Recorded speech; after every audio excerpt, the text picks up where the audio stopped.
Movie commitments గురించి నువ్వు మాట్లాడు. హ్మ్. ఎక్స్‌పీరియన్స్ చేసినట్టున్నావు గదా! హ్మ్. ఏం దాని గురించి చెప్పు? అంటే స్టార్టింగ్ కెరియర్‌లో బేసిక్‌గా ఎక్కడైనా ఆడిషన్స్ జరుగుతున్నాయంటే వెళ్ళేదాన్ని ఆఫీస్‌కి. హ్మ్.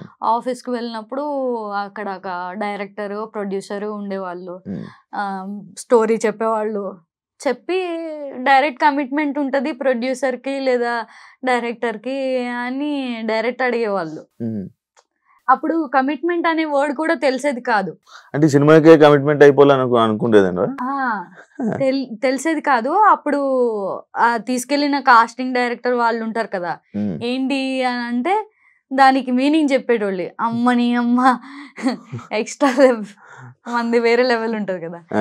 ఎక్స్‌ట్రా చేయొద్దు. ఇలాంటి ప్రాజెక్ట్స్ మన దగ్గర తీసుకురావద్దు ఆ! అని చెప్పి అప్పటినుంచి మూవీస్ అంటే భయముండేది. హ్మ్. బట్ తర్వాత నాకు అర్థమైంది ఏంటంటే హ్మ్. ఏదైతే కమిట్మెంట్స్ ఇలా కాస్టింగ్ కౌచ్ ఉంటదో హ్మ్. వీళ్ళందరూ అడిగిన వాళ్ళు ఇలా చేసేటోళ్ళు ఎవ్వరి సినిమా కూడా సెట్స్ మీదకెళ్ళదు. హ్మ్.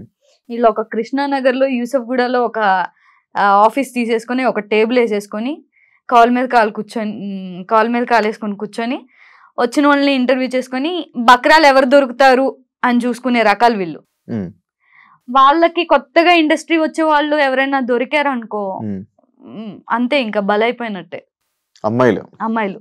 హ్మ్. తెలియని వాళ్ళు ఎవరైనా మేబీ ఛాన్స్ వచ్చేస్తదేమో, ఏదైనా చేసేద్దాం, చింపేద్దాం అనుకోని ట్రిప్ అయ్యారంటే అంతే ఇంకా.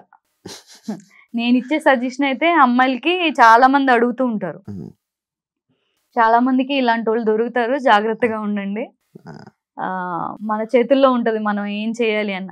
మనం ఎలా ఉన్నా కూడా మనకు ఆఫర్స్ వస్తాయి మనలో టాలెంట్ ఉంటే. నీ జీవితంలో నీకు బాగా ఎక్స్‌పీరియన్స్ అయ్యి చాలా లైఫ్‌లో అప్ అండ్ డౌన్స్ చూసావు. లైఫ్‌లో చాలా ఎక్స్‌పీరియన్స్ అయ్యావు. కొన్ని నీతి సూక్తులు చెప్తుంటావు అప్పుడప్పుడు. ఏం చెప్పానురా? నార్మల్‌గా తెలుస్తాయి కదా! నాకు అర్థమవుతది కదా! చెప్తున్నప్పుడు మాట్లాడుతున్నప్పుడు. ఆహా! ఇంకా మంచి ఎక్స్‌పీరియన్స్ లైక్ ఏం నేర్చుకున్నావు లైఫ్‌లో నీ లైఫ్ జర్నీలో నువ్వు ఏం నేర్చుకున్నావు? నాకేం నేర్చుకున్నట్టు ఏం అనిపించట్లేదు. నేర్చుకోలేనిదేంటి? ఇంకా పేషెన్స్ ఎక్కువ ఉండాలి. ఎక్కువుందండి. కోపం తక్కువ ఉండాలి. ఆహా! ఎవరినైనా మడతపెట్టి మాట్లాడేంత నీలాగా ఎవరినైనా మడతపెట్టి మాట్లాడేంత టాలెంట్ ఉండాలి. నేను మడతపెట్టి మాట్లాడతానా? బాగా. బేసిక్‌గా ఇండస్ట్రీలో ఎక్కువ కాలం ఉండాలంటే హ్మ్. కోపం తక్కువ ఉండాలి. హ్మ్. పేషెన్స్ ఎక్కువ ఉండాలి. హ్మ్. మాట్లాడడం రావాలి. ఒబీడియంట్‌గా ఉండాలి. హ్మ్. రెస్పెక్ట్‌ఫుల్‌గా ఉండాలి. అంతే. ఇది నేర్చుకున్నా. సీరియల్స్ నీకు బాగా నడుస్తుందా? బావుంది. పేమెంట్‌ల పరంగా దీని పరంగా. నీకు జీవితాంతం సీరియల్స్ చేసుకొని ఉంటావా? సినిమాలకి వాటికి ట్రై చేయవా? చేస్తున్నా. హ్మ్. రీసెంట్‌గా 'రాజ్ ఉంది 'భలే ఉన్నాడే' మూవీ చేశా. హ్మ్. ఇంకొకటి 'ప్రియదర్శి' గారిది చేశా. అది రిలీజ్‌కి ఉంది. హ్మ్. హ్మ్. హ్మ్. హీరోయిన్ ఫ్రెండ్ క్యారెక్టర్స్ వస్తున్నాయి నాకు ఎక్కువ. యాక్టింగ్ ఫీల్డ్‌లోని సీరియల్స్ అంటే సీరియల్స్. సినిమాకి సీరియల్‌కి సంబంధం లేదంటారు. సీరియల్స్ అంటే ఒక చూపు చూస్తారు. సీరియల్స్ అంటే లైక్ ఉన్నది. అదుంది. చూస్తారు. బట్ చాలా మంది చేసుకుంటున్నారు కదా! సీరియల్స్ చేసిన వాళ్ళే మూవీస్ కూడా చేస్తున్నారు. బట్ ఏంటంటే హీరోయిన్‌గా రావాలంటే కష్టం. హీరోయిన్ ఫ్రెండ్ క్యారెక్టర్స్ లేదా వదిన క్యారెక్టర్లు ఇవి చేసుకోగలరు గానీ హీరోయిన్ లాగా రాలేరు. ఇప్పుడు ఎవరైనా సరే ఒక యాంకర్‌గా చేసిన వాడు హీరో అవుతున్నాడంటే వాడి సినిమా ఖచ్చితంగా హిట్ అవ్వదు. అది ఎంత మంచి స్టోరీ అయినా. నిన్ను టీవీ స్క్రీన్‌లో చూసే మనిషిని థియేటర్‌లోకెళ్ళి చూడాలి అని జనాలు అనుకోరు. ఫస్ట్ ఆఫ్ ఆల్ నువ్వు టీవీకి అలవాటు పడిపోయావు. ఈజీగా దొరికేస్తున్నావు నువ్వు చూడ్డానికి. అలాంటప్పుడు థియేటర్‌కి వెళ్ళి డబ్బులు పెట్టి ఎందుకు కొనుక్కొని చూస్తాడు? అంత నాకు తెలిసినంత వరకు వెళ్ళరు జనాలు. మేబీ ఎంతో మెప్పించి ఎంతో ఎక్కువ ఫ్యాన్స్ ఉంటే అరే వెళ్ళాలి మనోడు అనే ఒక రెస్పెక్ట్ తో వెళ్తారు కానీ సంథింగ్ ఏదో బజ్ ఉందని వెళ్ళరని నా ఒపీనియన్. మనకంటే బయటకు వచ్చి నీతో మాట్లాడి మళ్ళీ నార్మల్గా ఉంటాడు అనుకుంటున్నావా? అనుకున్నా. ఉంటాడా? ఉంటాడు. వాడు నాకు కాల్ చేసేది ఎప్పుడో తెలుసా? వాళ్ళు లోలో ఉండి ఏదో గొడవ జరిగి ఏదో ఇష్యూ అయినప్పుడు చేస్తాడు. ఇప్పుడు హ్యాపీలో ఉంటాడు కదా, మరి నువ్వు గుర్తురావు కదా? గుర్తురాని మేబీ. లైక్ వీళ్ళ ఫ్యామిలీ ఇవన్నీ కలిసే సూచనలు ఏమైనా ఉన్నాయా? ఇప్పుడు బయట వాడికి బట్టలు ఎవరు పంపిస్తున్నారు? అవన్నీ ఎలా? కాస్ట్యూమ్స్ కానీ బయట ఎవరు చూసుకుంటున్నారు? ఆల్రెడీ వాడు డిజైనర్ కి మాట్లాడేసుకొని ఉన్నాడు. వాళ్ళ అక్క గారు మొన్న ఎప్పుడో ఎవరికో స్టేట్మెంట్ ఇది చేశారంట. నేనే డబ్బులు ఇస్తున్నాను, వాళ్ళ వైఫ్ డబ్బులు ఇస్తుంది, నేనేమో మణికంఠకి డబ్బులు ఇచ్చి బట్టలు నేనే తీసుకొని పంపిస్తున్నాను ఏం డబ్బులు కావాలంటే ఆ డబ్బులు నేను ఇస్తాను అని చెప్పి వాళ్ళ ఫ్యామిలీ కూడా బయట సపోర్ట్గా ఉన్నారని విన్నాను. నిజమా అది? ఎంతవరకు నిజం? అది నాకు తెలీదు. తను చెప్పిందైతే నాకు డిజైనర్కి మాట్లాడాడు బట్టల సంగతి. మొత్తం బట్టలు డిజైనర్ చూసుకుంటుంది. ఇన్స్టాగ్రామ్ ఇవన్నీ పిఆర్ని పెట్టుకున్నాడు. అండ్ ఇంకొక ఫ్రెండ్ ఉన్నాడు సంబంధించిన ఫ్రెండ్. సో వాడు కూడా హెల్ప్ చేస్తున్నాడు. నన్ను కూడా ఏమైనా ఉంటే నా కాంటాక్ట్ నెంబర్ కూడా వాళ్ళకి ఇచ్చాడు, ఏమైనా ఇష్యూస్ అయితే చూడు అని చెప్పి. డబ్బులు పంపించేది తను ఇప్పుడు దాకా ఉండడం కోసం అంటే వదిన పంపించేది. తను 1 year టైం తీసుకొని వచ్చాడు కదా, నేను ఏంటో ప్రూవ్ చేసుకుంటా అని చెప్పి. సో తను జాబ్లెస్ ఇక్కడికి వచ్చినప్పుడు 0. సో వదిన తన రెంట్కి సంబంధించి అది పాపను వదిలేసి వెళ్ళారు. పాపని వీడే చూసుకున్నాడు. వాళ్ళ ఎవరు వదిన వాళ్ళ అమ్మ నాన్న దగ్గర అండ్ మనీ బ్రో దగ్గర పాప ఉండేది. ఒక 6 months 4 months ఉండింది. మొన్ననే బర్త్డేకి మళ్ళీ వదిన వచ్చి పాప బర్త్డే చేసి ఫస్ట్ బర్త్డే తను తీసుకెళ్ళింది మళ్ళీ. విష్ణు మనోని ఫెమినైన్ అన్నది తెలుసా? అది ఏంటి? దాని గురించి నీ రియాక్షన్ ఏంటి? తన బిహేవియర్ కొంచెం అలా ఉంటుంది కాబట్టి అలా అని ఉండొచ్చు. బట్ తనకు పాప ఉంది తెలుసు కదా. మంచి వ్యక్తి, అలాంటి పర్సన్ ఏం కాదు. అలా ఉంటాడు. పెరిగిన వాతావరణం అలాంటిది. ఇప్పుడు మమ్మీ దగ్గర పెరగడం వల్ల క్యూట్నెస్ అలా ఉండొచ్చు. గేమ్ అంతా చూస్తున్నావు కదా మణికంఠ గేమ్, నీకేమనిపిస్తుంది? ఏమనిపిస్తుంది, బాగా ఆడుతున్నాడు.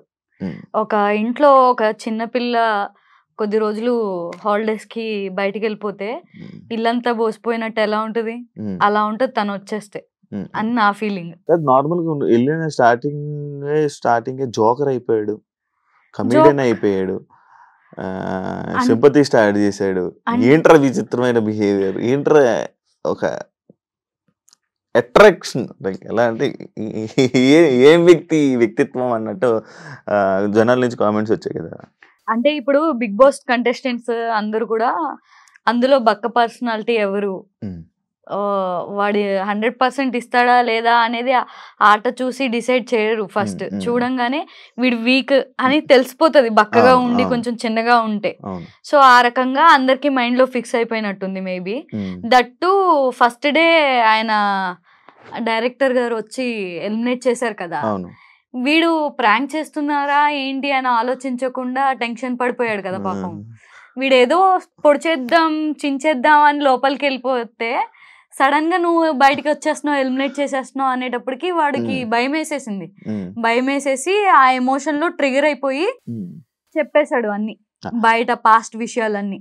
నేను అప్పటికి చెప్పి పంపించాను శివ, అస్సలు ఏడవద్దు, ఏడిస్తే అస్సలు నచ్చదు జనాలకి, పాస్ట్ గురించి అస్సలు చెప్పకు, పర్సనల్ విషయాలు అస్సలు షేర్ చేయకు, స్ట్రాంగ్ గా ఉండు, పాయింట్ మాట్లాడు అని చెప్పి పంపించా. అది స్టార్టింగ్ వెళ్ళంగానే వెళ్ళిన రోజే ఏడ్చి నా గురించి చెప్పేశాడు, నా గురించి మీకు తెలీదు అని చెప్పి.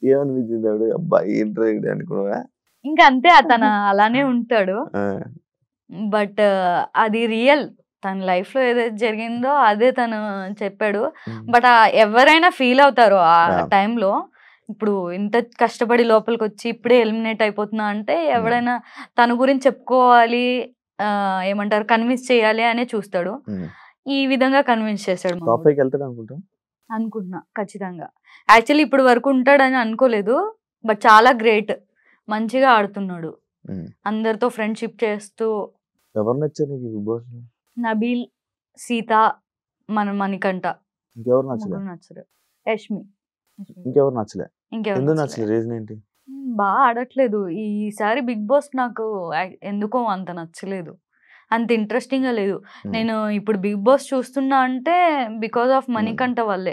మణికంఠ ఏం చేస్తున్నాడు, ఈ రోజు ఏం దోలు పని చేశాడు, ఈ రోజు ఏం స్మార్ట్ మూవ్ వేసాడు అని చెప్పి చూడడం తప్ప ఇంకా నార్మల్ గా అయితే అంత ఇంట్రెస్టింగ్ అనిపించట్లేదు నాకు ఈ సీజన్. ఎందుకో నిజంగా ఎందుకో అంత ఇంట్రెస్టింగ్ నేను ఎవ్రీ సీజన్ చూస్తా, ఈ సీజన్ అంత ఇంట్రెస్టింగ్ అనిపించలేదు. ఓన్లీ మణికంఠ వల్ల చూస్తున్నా నేనైతే. కాదు, మణికంఠ పూర్తి పేరు చెప్పాడు, చూసావు నువ్వు? రియల్? అది రియలే. ఆధార్ కార్డ్ లో నా పేరు ఉంటదా? ఆధార్ కార్డ్ లో ఉందో లేదో తెలియదు కానీ చెప్పాడు నేను సీరియల్ లో చేసేటప్పుడు. ఆ పూర్తి పేరు పూర్తి పేరు చెప్పు ఒకసారి. గుర్తుంటుంది. ఫ్రెండ్ కదా పూర్తి పేరు చెప్పు. నేనెందుకు గుర్తుపెట్టుకుంటా. ఎవరైనా పొగిడిన మణికంఠని, ఎవరైనా ఏదైనా లైక్ అప్రిషియేట్ చేసినా కానీ ఏదో చెప్పినా మనం రియాక్షన్ ఏంటి, షాకింగ్ రియాక్షన్లు ఉంటాయి. ఇలా కింద కూర్చొని ఏం ఆలోచించేస్తాడు, ఎందుకు అలా ఫేస్ పెడతాడు? నార్మల్ గా కూడా సీరియల్లో కూడా ఆలోచిస్తుంటాడు. సెట్స్ లో ఉన్నప్పుడు కూడా ఇట్లా ఇట్లా ఆలోచించుకుంటూ ఉంటాడు. ఎక్స్ప్రెషన్స్ ఎవడేంటి పొగిడినా కూడా. ఒక రోజు సీరియల్ షూట్ 5 days అనుకో, 5 days లో ఖచ్చితంగా 1 day సాడ్ గా ఉంటాడు, 1 day ఫుల్ యాక్టివ్ ఉంటాడు, 1 day ఆలోచించుకుంటూ ఏంట్రా లైఫ్ అన్నట్టు ఓ తెగ ఆలోచించేస్తూ ఉంటాడు. సో ఈ కైండ్ ఆఫ్ పర్సన్ తను సెట్ లో అలానే ఉంటాడు. ఇప్పుడు అక్కడ లోపల కూడా ఇంట్లో కూడా అలానే ఉంటున్నాడు. 1 day ఫుల్ యాక్టివ్ కనిపిస్తాడు, 1 day ఆలోచించుకుంటూ ఉంటాడు, 1 day ఎమోషనల్ గా ఏడుస్తూ గుర్తు తెచ్చుకొని ఏడుస్తూ ఉంటాడు. అయితే ఇప్పుడు వీళ్ళ ఫాదర్ వీళ్ళ అక్క అందరూ ఇప్పుడు హైదరాబాద్, మన వాళ్ళ వైఫ్ వాళ్ళ పాప యుఎస్ లో ఉన్నారు, మనోడు ఒక్కడే ఇక్కడ ఉంటాడు, మనోడు సపరేట్ ఉంటాడు వీళ్ళతో. ఓకే, ఏం చెప్పాలనుకుంటున్నా ఫైనల్ గా మణికంఠ గేమ్ గురించి కానీ, మణికంఠ సపోర్ట్ కానీ నీ గురించి ఏం చెప్పాలనుకుంటున్నావు ఆడియన్స్ కి? మణికంఠ చాలా బాగా ఆడుతున్నాడు. ఇప్పుడిప్పుడే టాస్క్ల్లో ఎంట్రీ ఇస్తున్నాడు. టాస్క్లు చేయడంలో టాస్క్ల్లో కూడా బాగా ఆడితే ఖచ్చితంగా టాప్ 5లో ఉంటాడు అనుకుంటున్నాను. మీ అందరి సపోర్ట్ కూడా చాలా అవసరం. తను ఏదో లైఫ్లో ప్రూవ్ చేసుకోవాలి అని యుఎస్ నుంచి ఇక్కడికి వచ్చాడు. సో ఖచ్చితంగా మన సపోర్ట్ ఉండాలి. తను ఆడితేనే మీరు ఓట్ చేయండి అని నేను అంటాను. ఆడకుండా ఎందుకు ఓట్ చేయడం ఎవరు కూడా చేయరు. సో తన ఆట నాకైతే నచ్చింది, మీ అందరికి కూడా నచ్చింది అనుకుంటున్నా. Thank you Sabu. Thank you Sabina, interview ఇచ్చినందుకు. థ్యాంక్ యూ శివ గారు. ఇంటర్వ్యూ ఇచ్చినందుకు, నీ జర్నీని కూడా షేర్ చేసుకున్నందుకు, నువ్వు కూడా మంచి సక్సెస్ అవ్వాలని, నువ్వు కూడా బిగ్ బాస్కి వెళ్ళాలని ఆలోచన ఉంది కాబట్టి వెళ్ళిపోవాలని, నీకు ఇంట్రెస్ట్ ఉంది కాబట్టి వెళ్ళిపోవాలని కోరుకుంటూ thank you so much. Thank you so much. చూసారు కదా ఇంటర్వ్యూ. ఇంకొక ఇంటర్వ్యూతో మళ్ళీ మీ ముందుకు వస్తా. అంతవరకు సెలవు.